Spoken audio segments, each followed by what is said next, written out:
most segregated city in the United States.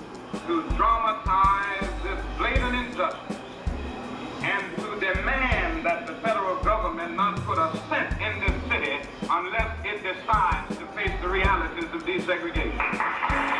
In the nonviolent demonstrations that followed, King and hundreds of protesters were arrested. They were pressing the city to eliminate laws that sought to keep blacks and whites separated, with fierce resistance from the police. Public Safety Commissioner Eugene Bull Connor, backed by the majority of white residents, was determined to stop the demonstrations.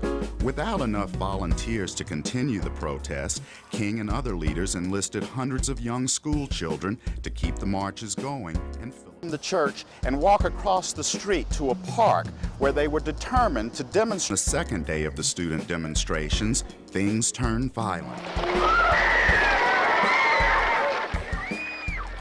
At a church on the south side of Chicago, Emmett Till's mutilated body would be on display for all to see. It was on a Sunday afternoon. I won't ever forget, it was a Sunday afternoon. The church was very calm, the line was very orderly. I thought that pretty soon the crowd would die down. It looked like all of Chicago was there. Well, they brought the children with them because Emmett was 14 years old, and they wanted the younger kids to see what happened to Emmett. They were mad, they were angry. And as we were led into the church, my girlfriends and myself, we walked up to the casket, and it was covered with glass. And we all looked down.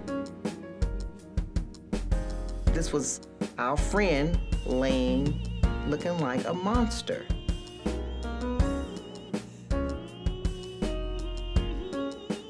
They said that about 1 in every 5 had to be assisted out of the building. They would just go into a faint. I think black people's reaction was so visceral. Everybody knew we were under attack. And that attack was symbolized by the attack on a 14-year-old boy.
This act flows from a clear and simple wrong.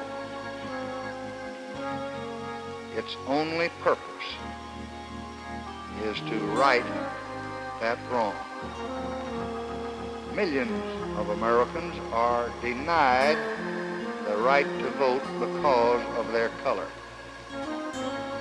This law will ensure them the right to vote.